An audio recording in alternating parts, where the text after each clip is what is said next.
All right. Hi, everyone. Welcome to PoliticOly, episode 3. The date is April 5th, 2020. We are in the middle of our Washington State stay home, stay safe order hanging out. And I wanted to keep doing the stream to just give anybody a chance to chat. If you want to say anything, feel free to drop a comment. I am on YouTube at PoliticOly, on Twitch with the same name, on Facebook Live if you know me on there, and you can find me on Twitter at PoliticOly is my screen name, and then Oli at OliPolitic is my login name. You can find me on there. I'm also on Twitter at Oli Stewart. All right, so let's get started. I am going to go ahead and shrink my face down here. Now you can see the chat window, so if anyone wants to say hi.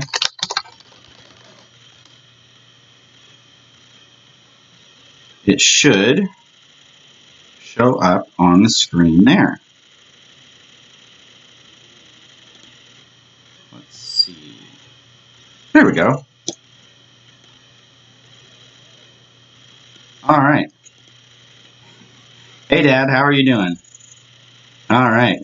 Yeah, I'm just starting a stream here. I do, this is just kind of a casual thing where I'm just kind of practicing live streaming and figuring out the multi-stream program that allows me to stream on different sites and all these different things. So I'm just kind of messing around with it and doing it live, so that's just a venue for folks to chat and say hi. So anyway, I'm going to just go ahead and get into a couple of things I wanted to do on the stream here just to catch us up with where we're at.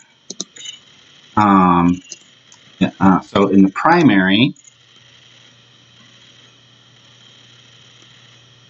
Joe Biden is winning. And here we have the names of 8 women who have accused him of sexual harassment of some kind. So that's Joe Biden. We have Amy Lapos, DJ Hill, Caitlin Caruso, Ali Call, Sophie Karasak, Vale Conert-Yunt, and Alexandra Tara Reid, who is the one in the recent Katie Halper interview. If you look up Katie Halper on SoundCloud or YouTube, you can find her show. She's a journalist, and she did a fantastic interview with Alexandra Tara Reid. So you should go check that out. And basically, I don't want to talk on and on about the primary. But just, if anybody wants to talk about vote blue no matter who, you have to beat Trump, you have to vote for Biden in the general. I don't vote for warmongers, and I don't vote for rapists. And so I'm not going to vote for Donald Trump, and I'm not going to vote for Joe Biden either. And that's just that. But that said, Bernie has not lost. The race is still ongoing. He would need some huge wins to get back into it, but it's possible, especially given what's going on, world events and everything. And so don't give up on Bernie. I would keep phone banking for him. These states that are coming up, you never know what's going to happen. You never know how people are feeling. And what I've heard is that with the Bernie caller now, you basically are calling folks and asking them how they're doing, and just kind of asking them what they're concerned about and what they're going through, so that they feel a sense of solidarity from the Bernie campaign. We're not just calling them in the middle of all this, asking for donations or something like that. It's more just we are out there trying to use this movement, this political movement, to connect folks and make people empowered to be involved in the political process, and to connect people to resources and to organizers and all those kind of things. And so please be encouraged to keep going on the Bernie dialer and continue with the campaign. So let's see. I also wanted to just play a couple of quick updates, the latest short videos from the Bernie campaign here. So I'm going to go ahead and just play a couple of quick videos, and then we will go from there. I'm a Walmart worker on the front lines. I'm putting myself at risk right now because I have no other choice. Seeing the needs that are put before their own, and just seeing how the world is reacting. Employees like me are in a lose-lose situation because of Walmart's inadequate paid leave policies. And the crisis is that we are living in a nation where half our people are living paycheck to paycheck. We've got to make sure that they get the help they need as quickly as they possibly can. I'm a part of the estimated 347,000 Walmart employees without paid sick leave. I'm pretty concerned and honestly ashamed with Walmart and Walmart's response to this virus. There's many other people that work at my work that are afraid to even go to work right now. I think that it's essential right now for us to feel comfortable in taking a paid sick leave. We need paid sick time. Many of us don't have PTO or any sick time. I think Walmart could really do better in protecting its workers and allow us more sick leave. I mean, how could they not afford that when they're a $2 billion company, and we should not be left behind? We just shouldn't. We need to come together and take back power over our lives to make sure big corporations like Walmart and Amazon treat us like people, like the human beings we are, instead of putting profits first and forcing us to risk our health and safety. The United States of America is the only major country on earth that does not provide paid family and medical leave. Money and wealth should serve the people. The people should not have to serve money and wealth.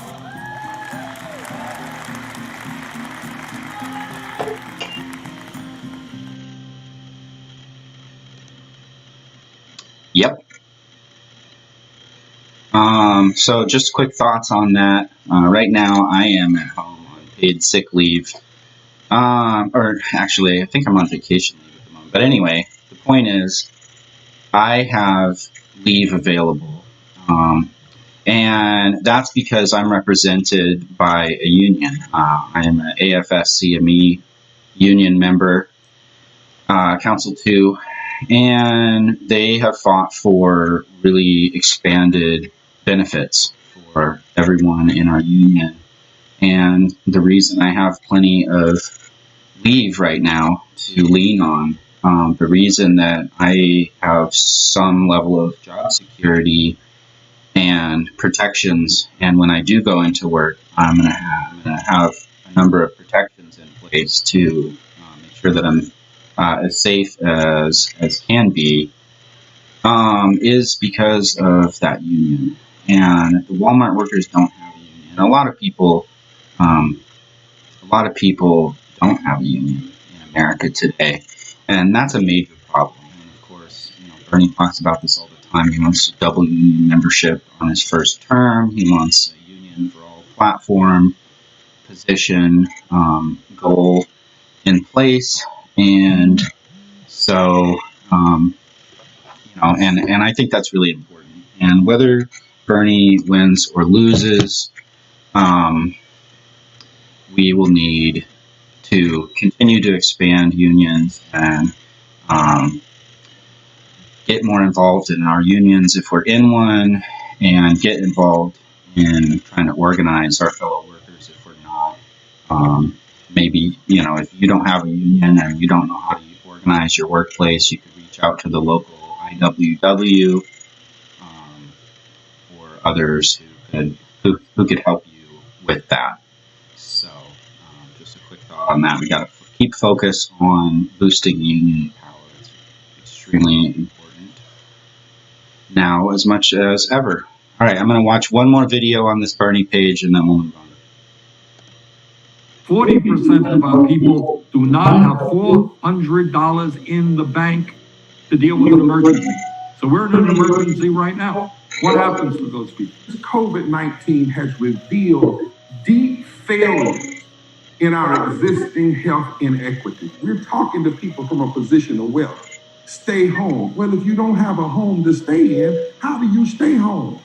We need you, fast food workers. We need you, grocery workers. We need you, janitors, because we're in a trouble now.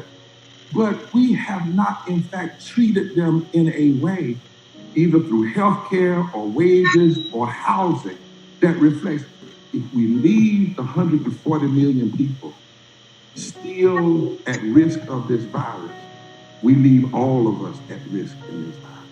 If you bring everybody up, guess what? Henry Ford model. Everybody is going to do better.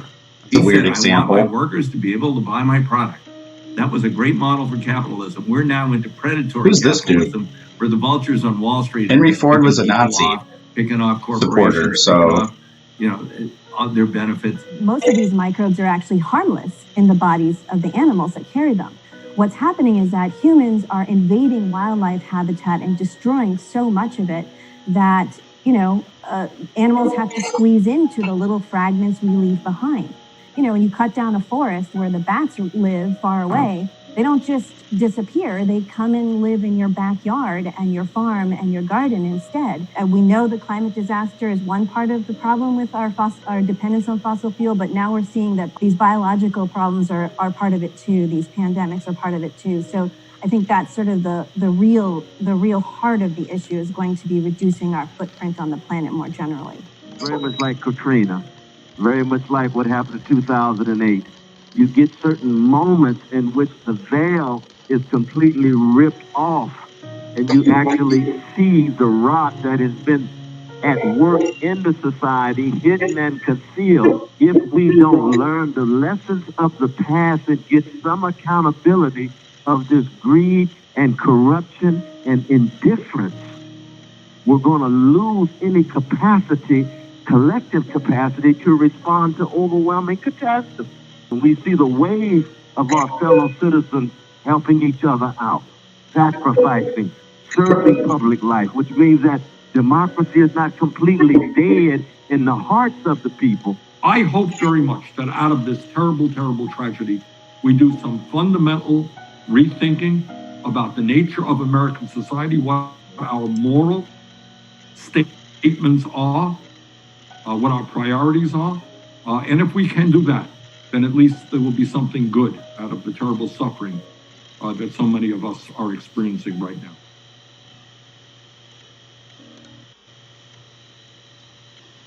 All right, let me know what you think about Bernie, the Bernie campaign, how everything's going. He is probably, if he drops out and supports Joe Biden, then we are all going to have a big choice to make in terms of whether we follow him or not. Bernie is not our messiah. He is just our spokesman, and he's our spokesman because he supports the policies that we support. And if he stops doing that, then we will find a new spokesperson. And that's just kind of how it goes. We've learned a lot from Bernie. Bernie's motivated many of us. He's done a lot of good work in our society. But we can't lean too heavily on Bernie. He's just one person, as he always says, and that's why it's not me, us movement. It's not just about him. It's about all of us. We need to plug into local campaigns and politics and run for office. If you are a community leader, nonprofit leader, something like that, doing good work in the community. I hope you consider running for office yourself. So let me continue on. I just wanted to show the Green Party webpage real quick because we had talked about it previously. So I just wanted to pull it up and take a look. Because a lot of the progressive Democrat platform, the Democratic Socialist platform, is really, a lot of that comes from the Green Party. The Green New Deal is just one example, but there are other examples like foreign policy and nonviolence,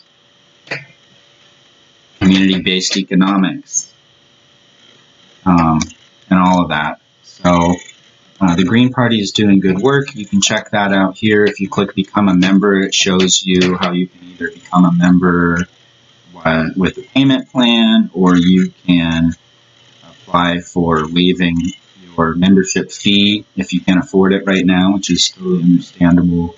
And they will work with you on that. So go ahead and check out the Green Party and this is gp-wa.org,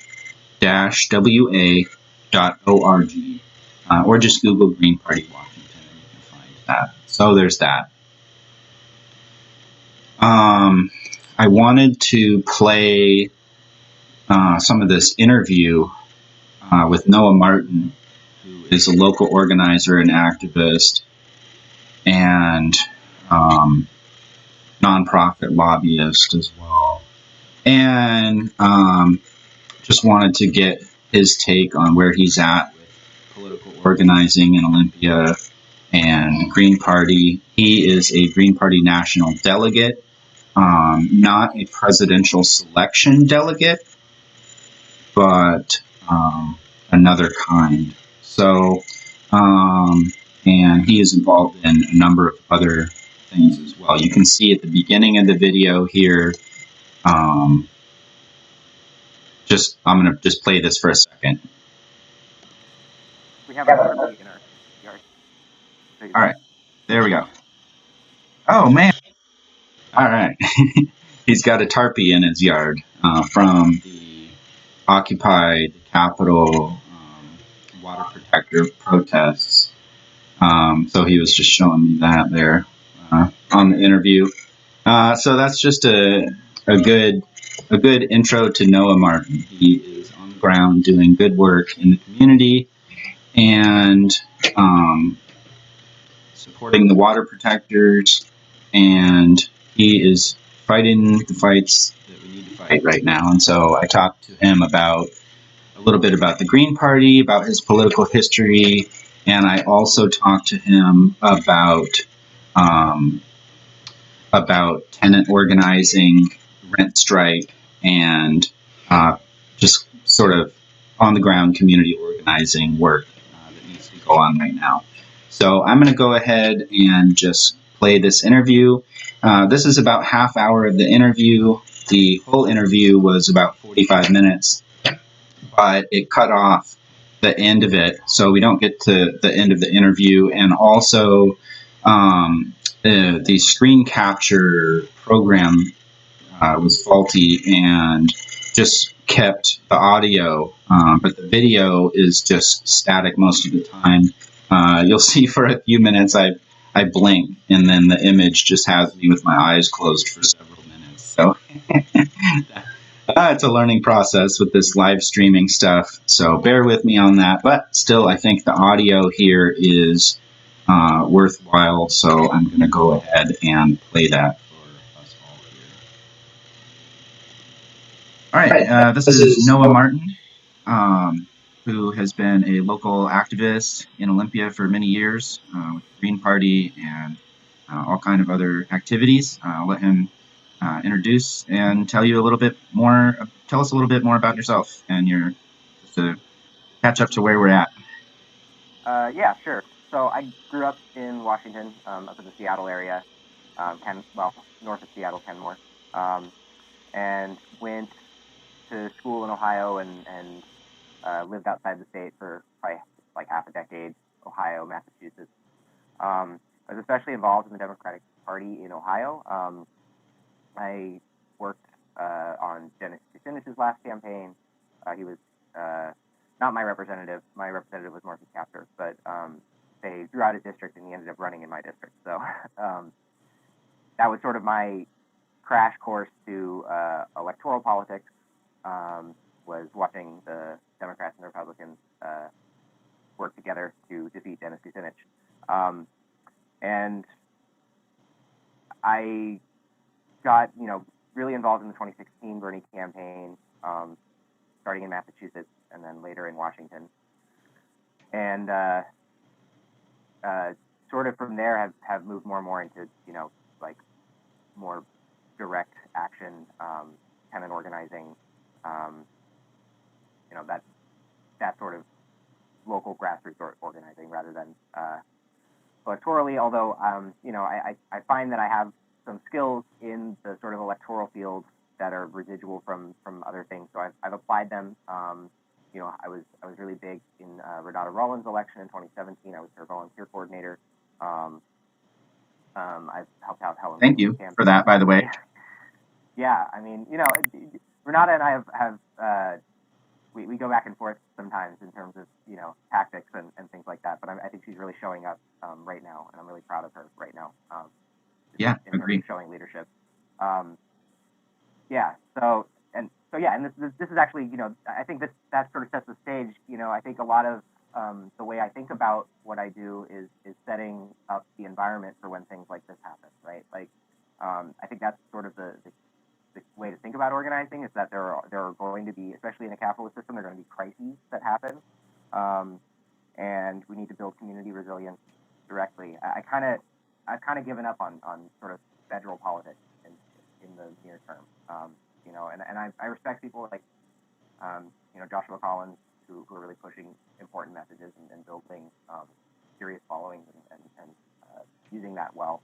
But I guess my own arc, from sort of federal politics to more local grassroots organizing, I think that's the way that most people need to go if we really need to, if we're really going to be able to make it through the next decade, So anyway, sorry, that was kind of long, but sure. More recently, I was just showing you, we've been trying to support the protectors of the Salish Sea. Yeah. We were hoping to organize a fundraiser for them before this all started, but you can see we've got the executive order to raise it. So that was sort of a big focus before the COVID-19 was trying to get Dansley to declare climate emergency. Right. Yeah. And then I work for an organization of Quakers that lobby for criminal justice reform, economic justice, and what's the organization called again? Quaker Voice. Oh, okay. Yeah. Awesome. Yeah. That's great. So, tell us a little bit about your participation in the Green Party.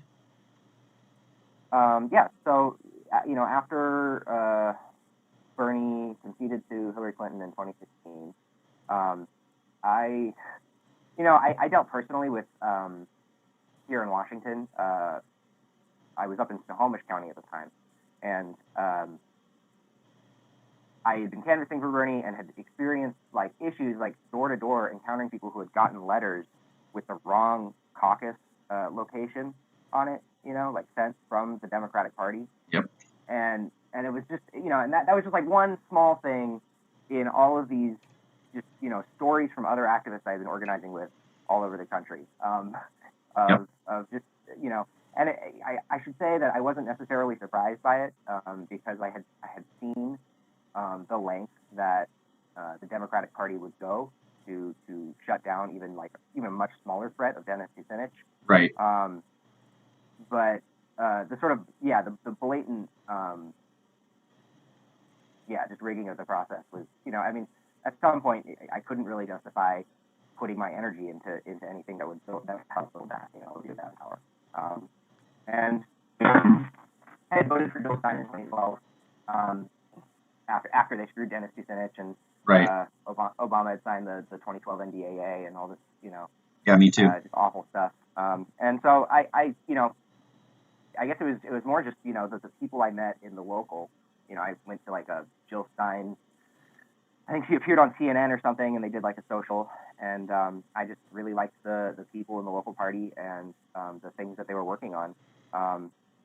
And at the time, there really wasn't.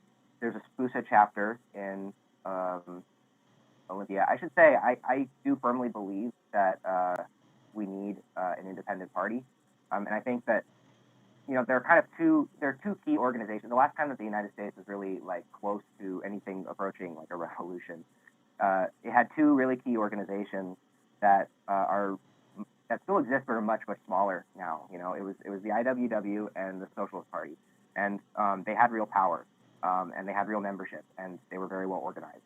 And I think one of the things in U.S. leftism that I guess you have to learn. I guess I feel like my time in the Democratic Party, I was. It's very easy to fool yourself into thinking that the left has more power in this country than it does. Right. Because you are often given just enough concessions in the Democratic Party coalition to believe that you're pushing things. But then when push comes to shove, they can really crank the machine, and everything kind of be pushed into line by the party apparatus. And I guess what I found in the Greens was the ability to sort of shape your local and your state parties in the direction that you really need it to be on the local level. I think that their approach comes out of a fair amount of experience that people like me coming out of the Democratic Party don't have. So I had to learn some things like very, very quickly that I did not understand at the beginning. So like things like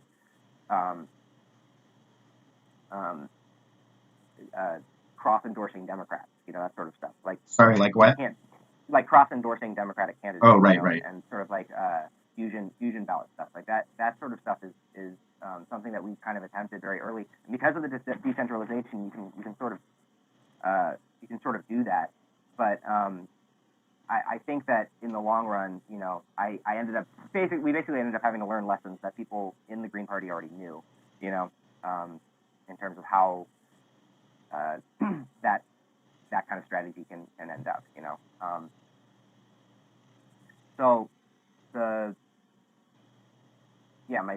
time in the Green Party, I've basically been trying to I've been part of a sort of influx of people from the Bernie campaign and I guess earlier, especially like the younger people in the Green Party who firmly believe that it, with its ballot lines that have already been built up and its anti-capitalist platform, needs to become a revolutionary socialist party that can actually build a base of working people.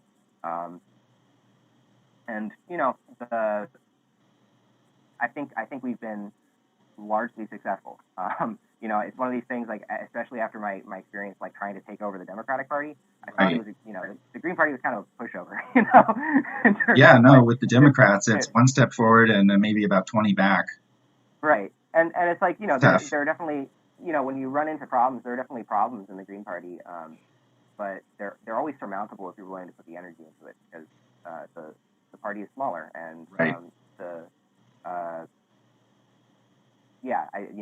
still a whole wide range of opportunities that it can go down,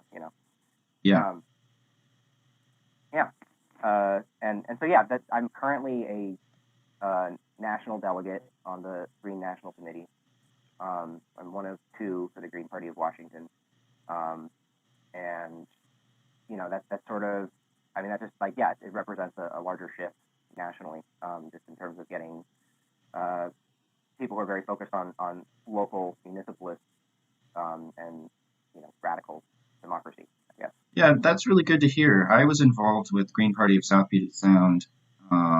I think that would have been maybe like 2004 to 2006 or 7. Mm-hmm. And basically it was just kind of picnics in between anti-war marches and different things that we would go to, but it wasn't too much of a political party really, or a political force. Mm-hmm. I mean, a little bit when it went around certain election times. When we were supporting Meta Hogan for mayor, there was a little bit more, and she ran as a Green. There was a little bit more organizing, but mostly it was pretty casual, and we weren't just, people just wouldn't come out. We just it was really hard to know how to kind of grow, and especially with young people and labor organizing and things, and just that just wasn't really going on a local level with the Green Party, even though it was a lot of good people that were doing good work in other organizations and things around town. So, but I personally haven't been involved in the local Green Party for a number of years now, so it's good to hear that there's some kind of fresh energy and things going on there. So, as a national delegate, I assume there would have been a national convention you would have been going to. Have you heard what's going on with that process, or? Yeah, so it's a little bit the Greens. It's kind of funny because the Greens are. When I'm in the Greens, I feel like we're stuck in the 90s. But then I look at a lot of other what a lot of organizations do, and I realize that we're actually somehow ahead. It's more about the American left than it is about us.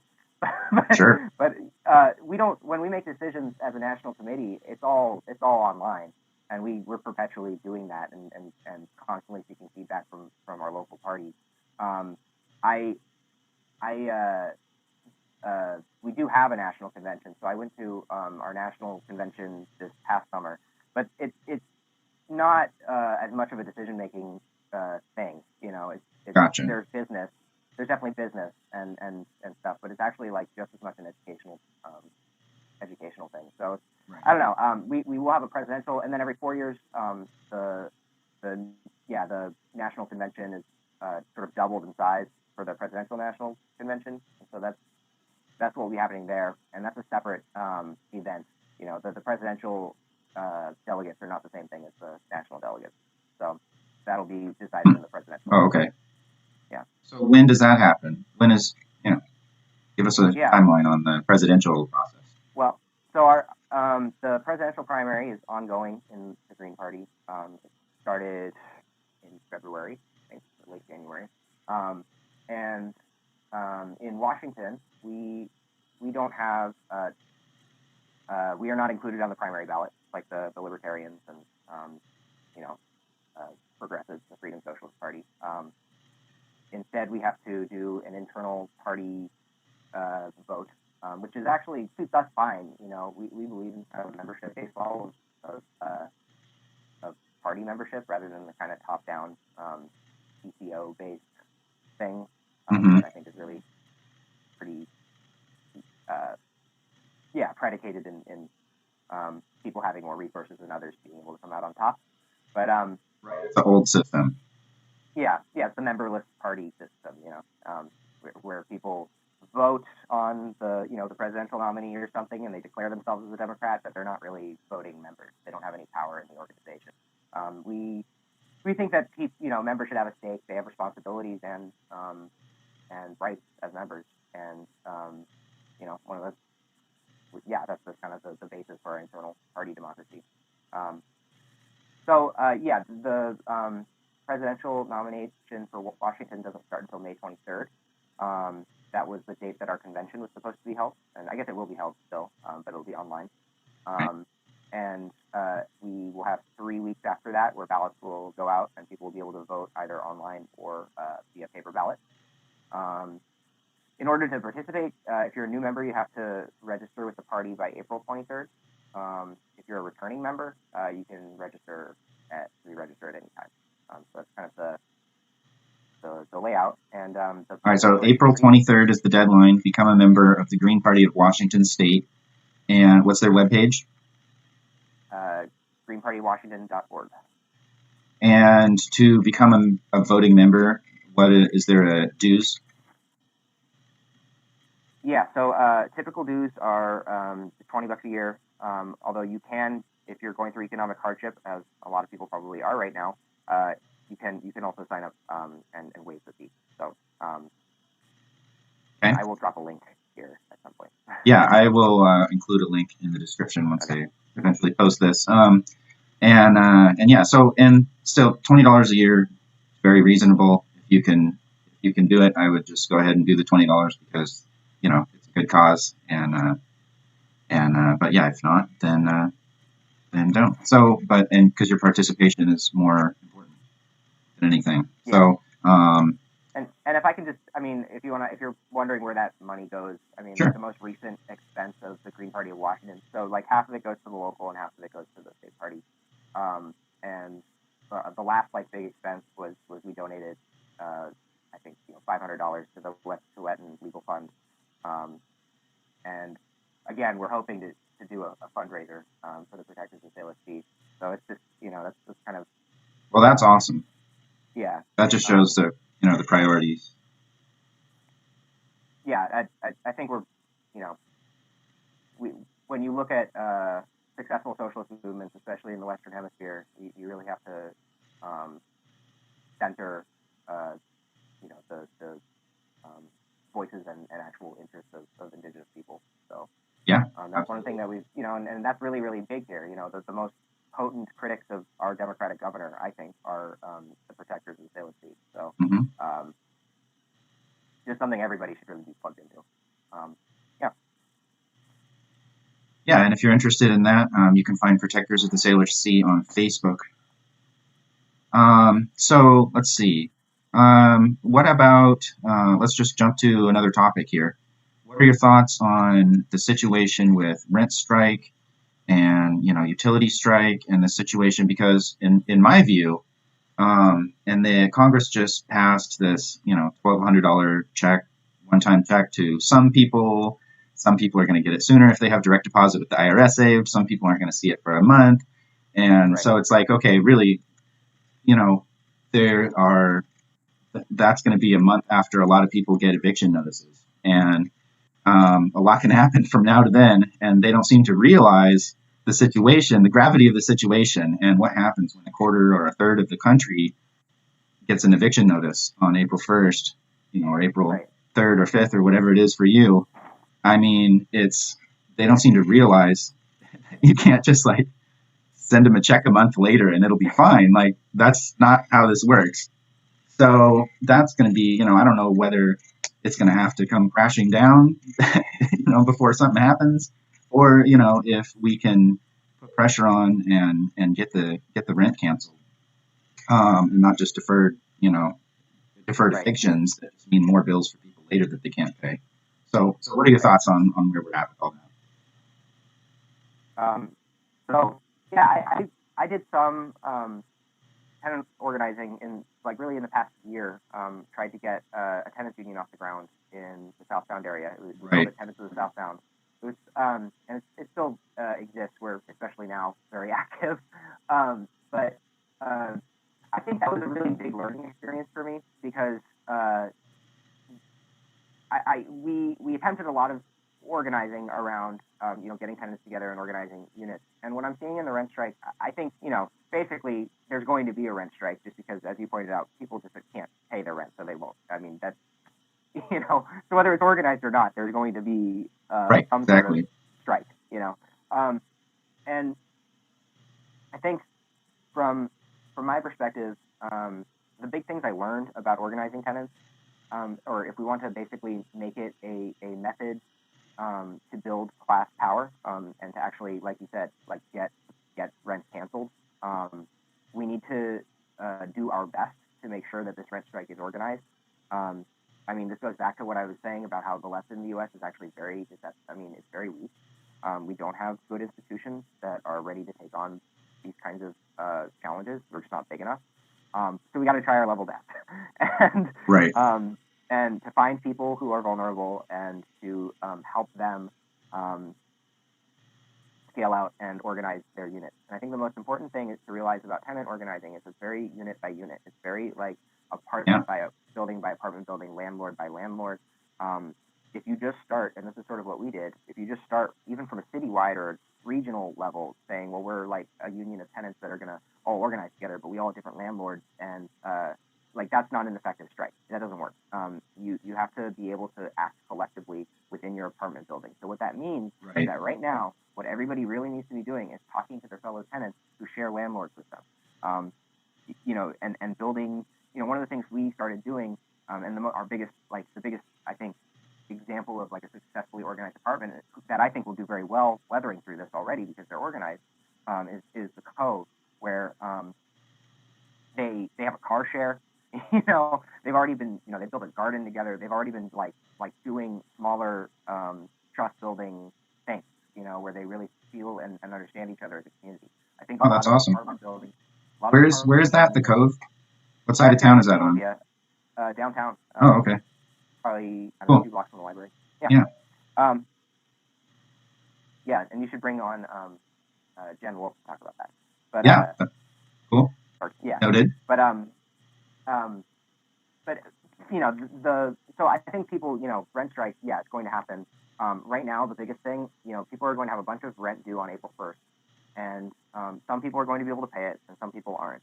And I think the key thing that we need to be doing is giving people information. We're trying to put together like a how to organize a rent strike packet, materials, including how to find your landlord, which is doable. It's public information, and to find other units that they own. So if you live in a house, you should be contacting people who are in houses that your landlord also owns.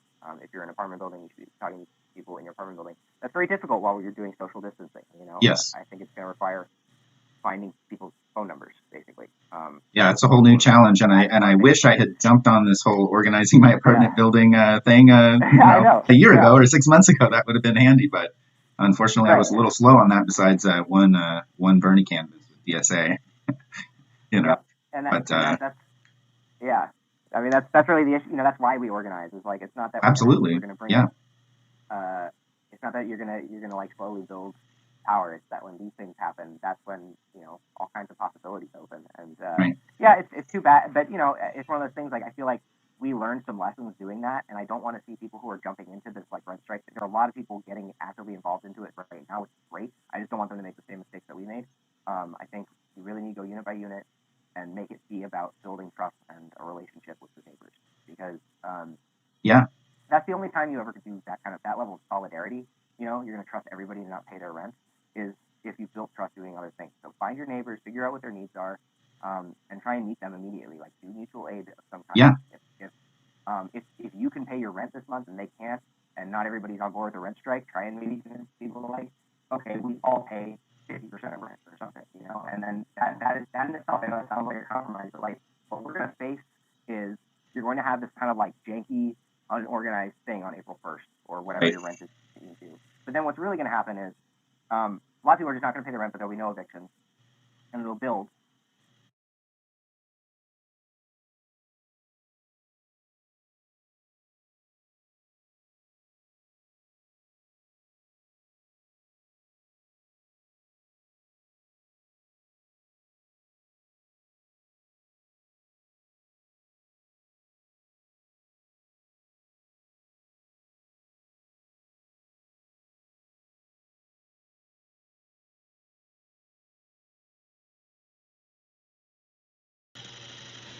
Sorry, that video ended, and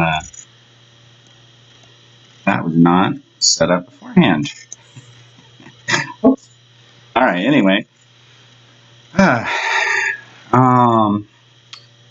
so basically, we were trying that website-based app, Jitsi, for that call, which worked fine at the time, and I thought it was recording fine, but then obviously the video capture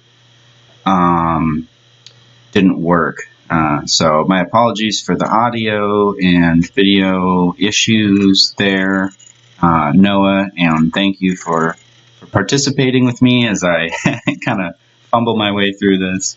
And hopefully you'll be back in the future for another interview. So anyone watching, if you would like to be to chat on this show, you are welcome to. Just hit me up and we will figure out what app and what time and how you want to do that, however you want to do it.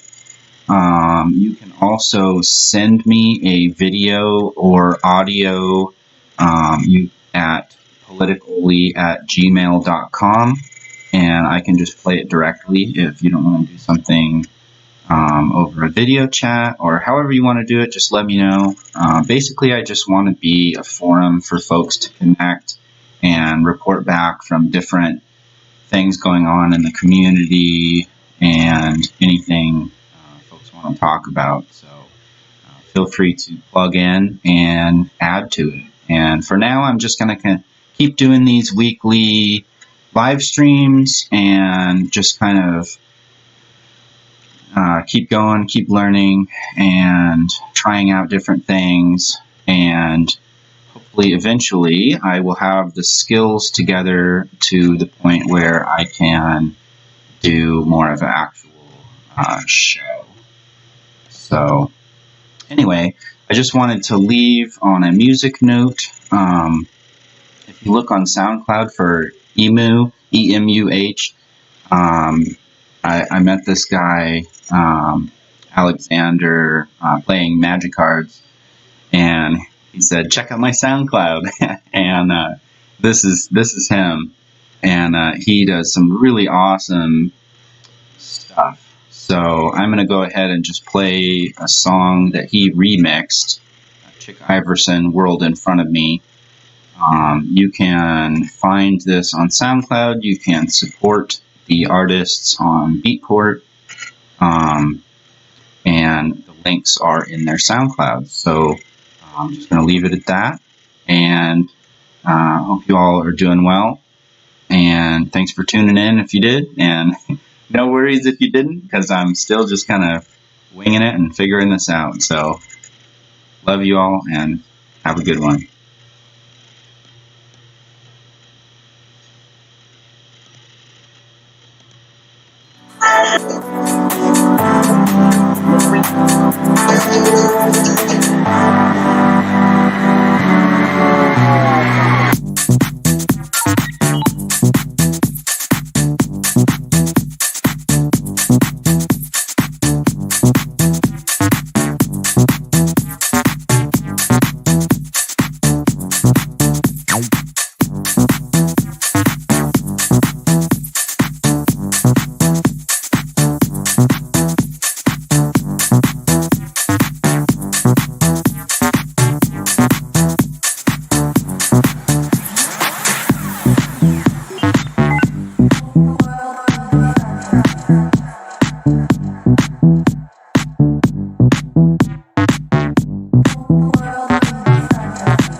All right, that was a fun one. So check out EMUH, Emu, on SoundCloud.